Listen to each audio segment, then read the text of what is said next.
അനുമോൾക്ക് supporters ഉള്ള അത്രയും തന്നെ അനുമോൾക്ക് നെഗറ്റീവും ഉണ്ട്. അപ്പോൾ നിങ്ങൾക്ക് നെഗറ്റീവായിട്ട് അങ്ങ് വീഡിയോ ചെയ്താൽ പോരെ, അല്ലെങ്കിൽ അനുമോളെ പോസിറ്റീവായിട്ട് പറഞ്ഞാൽ നിങ്ങൾ PR ആകത്തില്ലേ എന്ന് പറയണ്ട. എൻ്റെ ഒരു പെർസ്പെക്റ്റീവില് അനുമോൾ എന്ന് പറയുന്ന ഒരു വ്യക്തി ആ ബിഗ് ബോസ് ഹൗസിൽ നടത്തുന്ന കുറച്ച് സ്ട്രാറ്റജീസ് ഉണ്ട്, അല്ലെങ്കിൽ കുറച്ച് ഡ്രാമയുണ്ട്, കുറച്ച് എന്തെങ്കിലും ഉണ്ട്, സദാചാരമുണ്ട്. ഓഫ് കോഴ്സ് കുലസ്ത്രീ സദാചാരം എല്ലാം ഉണ്ട്. പക്ഷേ അതൊരിക്കലും മറ്റൊരു വ്യക്തി ഹത്യ ചെയ്യുന്നത് പോലെ ആയിട്ടില്ല. ആയ സമയത്ത് ആയി എന്ന് തന്നെ പറഞ്ഞിട്ടുണ്ട്. ആര്യന്റെയും ജിസേലിന്റെയും കേസിൽ ഇന്നും ഞാൻ അനുമോളെ പോലെ എന്തൊരു വൃത്തികേട്, പുതപ്പിനടിയിൽ എന്ത് നോക്കാൻ നടക്കുന്ന അനുമോൾ എന്ത് ചീപ്പാണ് എന്ന് തന്നെ പറഞ്ഞിട്ടുണ്ട്. പക്ഷേ അന്നത് സംഭവിച്ചു എന്ന് പറഞ്ഞിട്ട് ഇന്ന് ഞാൻ ഈ പറയുന്ന അനുമോളെ കുറിച്ച് കുറ്റം പറഞ്ഞുകൊണ്ടിരിക്കേണ്ട ഒരു തേങ്ങയും മാങ്ങയും എനിക്കില്ല. അങ്ങനെയാണെങ്കിൽ അക്ബറും നെവിനും ഈ പറയുന്ന ആദില, നൂറ, അനീഷ് ഇവരൊക്കെ കാണിച്ച ഒരുപാട് വൃത്തികേടുകളുണ്ട് ഈ ബിഗ് ബോസ് ഹൗസിനകത്ത്.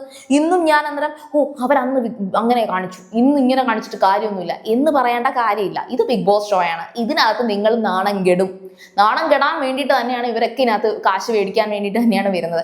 പക്ഷെ ഇന്നത്തെ ആ ഒരു മോർണിംഗ് ആക്ടിവിറ്റിയിൽ അനുമോൾ പറഞ്ഞ പല കാര്യങ്ങൾ കേട്ടപ്പോൾ എനിക്ക് തന്നെ എന്നോട് തന്നെ നാണക്കേട് തോന്നി. അതിന്റെ റീസൺ പറയാം. അത് സാബുമാനും അത് തോന്നി. കാരണമുണ്ട്.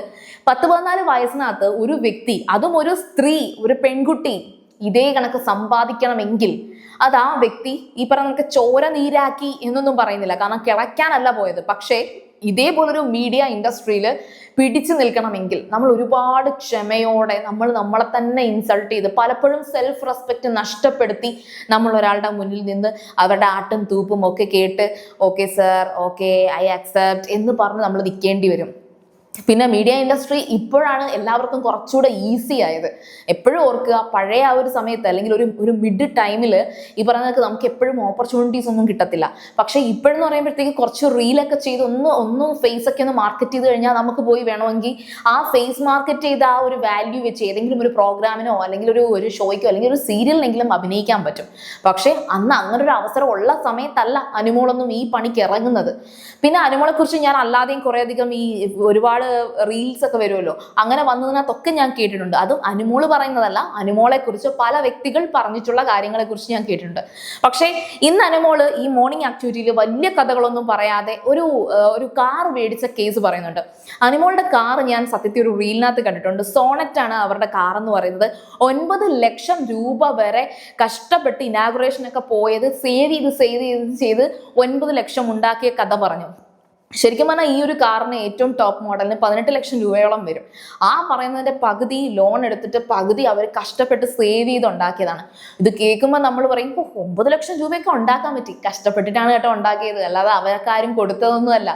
അപ്പൊ അങ്ങനെ ഉണ്ടാക്കി അത്രയും പ്ലാൻ ചെയ്ത് അവരുടെ ആ ഒരു യങ് ഏജിൽ അടിച്ചു പൊളിച്ച് ഈ പറയുന്ന 9 ലക്ഷം രൂപയ്ക്ക് മന്തി മേടിച്ചാലും മേടിക്കാൻ പറ്റും കേട്ടോ, കഴിക്കാനും പറ്റും കേട്ടോ. പക്ഷെ അവർ അതേ ഒരു ലക്ഷ്യം വെച്ച് ആ ഒരു ടാസ്ക് കറക്റ്റായിട്ട് ചെയ്തത് ഈ അനുമോളാണ്. അപ്പൊ എനിക്ക് മനസ്സിലായി, ഇതാണ് ബിഗ് ബോസ് ഉദ്ദേശിച്ച ടാസ്ക് എന്ന് പറയുന്നത്. അതായത് കറക്റ്റായിട്ട് അവർ കഷ്ടപ്പെട്ടത് നേടിയ ആ വഴി, അത്രയും കാശ് അവർ ഉണ്ടാക്കിയ വഴി പറയുന്നുണ്ട്. ആഗ്രഹിച്ചു മേടിച്ച ഒരു കാറിനെ കുറിച്ച് പറയുന്നുണ്ട്. അതേപോലെ തന്നെ ഒരു വീട്, ആ വീട് അവര് പുതുക്കി പണിഞ്ഞതും മുകളിലോട്ടൊരു നില കെട്ടിയതും, പിന്നെ ചേച്ചിയുടെ ആ ഒരു സർക്കാർ ജോലി എന്നൊക്കെ പറഞ്ഞാൽ, ഈ സർക്കാർ ജോലി എന്ന് പറയുമ്പോൾ വലിയ സംഭവമായിട്ട് തോന്നുമെങ്കിലും ഈ കിട്ടുന്ന 18 രൂപ, 20 രൂപ, 25 രൂപ എന്ന് പറഞ്ഞ് കൂടിയേ വരത്തുള്ളൂ. അതിൽ കൂടുതൽ സമ്പാദിക്കാനൊന്നും ബിസിനസ് അല്ല സർക്കാർ ജോലി എന്ന് പറഞ്ഞത്. പിന്നെ എന്താണ് ഈ സർക്കാർ ജോലിക്കുള്ള ഗുമ്മെന്ന് വെച്ചാൽ ലൈഫ് ടൈം നമുക്കൊരു വിശ്വാസമുണ്ട്, ആ ജോലി നഷ്ടപ്പെടില്ല, ആ ജോലി നമുക്ക് ഇരുന്ന് പോകാം എന്നുള്ളൊരു വിശ്വാസമുണ്ട്. അത്രയേ ഉള്ളൂ. അല്ലാതെ വലിയ കാശ് കിട്ടുന്ന ജോലി അല്ല സർക്കാർ ജോലി. അപ്പൊ അതും അവിടെ അനുമോള് പറയുന്നുണ്ട്. അവർ ആ ഒരു കാശിൽ നിന്ന് ലോൺ കിട്ടും. കാരണം മാസാമാസം മുടങ്ങാതെ അടയ്ക്കാൻ പറ്റുന്നത് സർക്കാർ ജോലി ഉണ്ടായതുകൊണ്ടാണെന്ന് അറിഞ്ഞുകൊണ്ട് കിട്ടുന്ന ലോണാണ് അത്. അപ്പൊ ആ ലോൺ ഇവർ 30 ലക്ഷം രൂപ, ആ 30 ലക്ഷം രൂപ അവർ അടയ്ക്കുന്ന കേസിനെ കുറിച്ചും അനുമോള് പറയുന്നുണ്ട്. അതിനുശേഷം സാബുമാൻ ശരിക്കും പറഞ്ഞാൽ ഈ അനുമോളെ വെച്ചിട്ടാണ് സാബുമാന്റെ ലൈഫ് പറയുന്നത്. ഓൾമോസ്റ്റ് സാബുമാന്റെ എന്നല്ല, നമ്മുടെയൊക്കെ ഒരു ഏജിൽ ഒരു 30 വയസ്സ് വരെ അല്ലെങ്കിൽ 35 വയസ്സ് വരെയൊക്കെ എന്ന് പറഞ്ഞാൽ നമുക്ക് എങ്ങനെ സേവ് ചെയ്യണം, എങ്ങനെയാണ് ഒരു ഇൻവെസ്റ്റ്മെന്റ് ഒക്കെ ചെയ്യാന്നുള്ളതൊന്നും അറിയാത്ത ഒരു പ്രായമാണ്. അപ്പം 30 വയസ്സ് എത്തി നിൽക്കുന്ന അനുമോൾ ഇത്രയും നേടിക്കഴിഞ്ഞു. അപ്പോൾ റെസ്പെക്ട് ചെയ്യേണ്ട ഒരു പേഴ്സണാലിറ്റിയാണ്. ശരിക്കും പറഞ്ഞാൽ ഒരു വ്യക്തിയുടെ ഏറ്റവും വലിയൊരു കൺഫ്യൂഷൻ എന്ന് പറയുന്നത്, അതും എസ്പെഷ്യലി ഒരു 25 ഒക്കെ കഴിയുമ്പോഴത്തേക്കും എങ്ങനെ ഈ പൈസയൊക്കെ സമ്പാദിക്കും.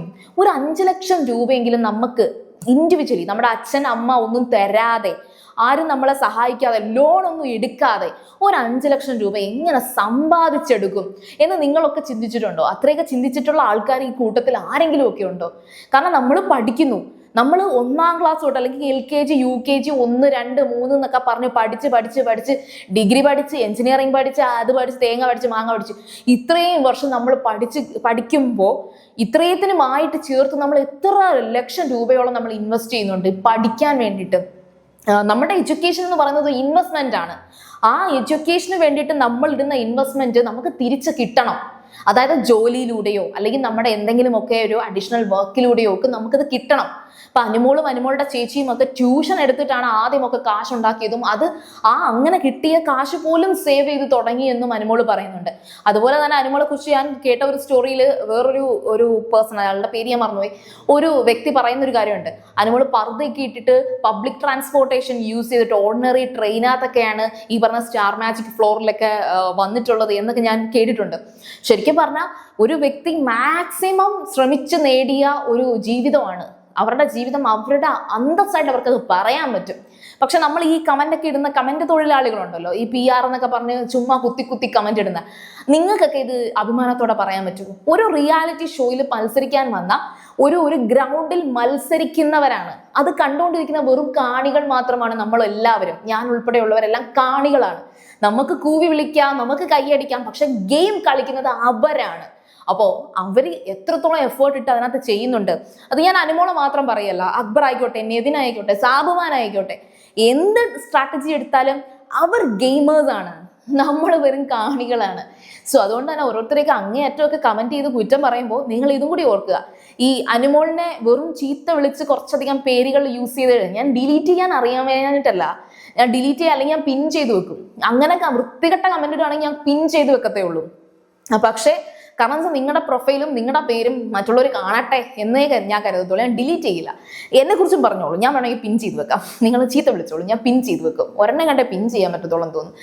അപ്പോൾ ഏതായാലും ശരി, ഞാൻ ജനറൽ ആയിട്ട് പറയാണ്, അനുമോൾ എന്ന് പറയുന്നൊരു വ്യക്തി സേവ് ചെയ്ത് ലൈഫ് കൊണ്ടുവന്നത് അത് ഇങ്ങനെ പെട്ടെന്നൊരു സുപ്രഭാതത്തിൽ വെറുതെ പറഞ്ഞത് കൊണ്ട് നശിച്ചു പോകില്ല കേട്ടോ. അതാണ്. അപ്പോൾ ഓക്കെ, നിങ്ങൾ സീരിയൽ കാണുമ്പോൾ ഫസ്റ്റ് ടൈം കാണുകയാണെങ്കിൽ ഉറപ്പായിട്ടും ചാനൽ ഒന്ന് സബ്സ്ക്രൈബ് ചെയ്തിട്ട് കാണുക. നിങ്ങളുടെ അഭിപ്രായങ്ങൾ, വിലയേറിയ അഭിപ്രായങ്ങൾ ഉറപ്പായിട്ടും കമന്റ് ചെയ്തിട്ട് പോവുക. അപ്പോൾ ഞാൻ പോയി വരാം. ബൈ.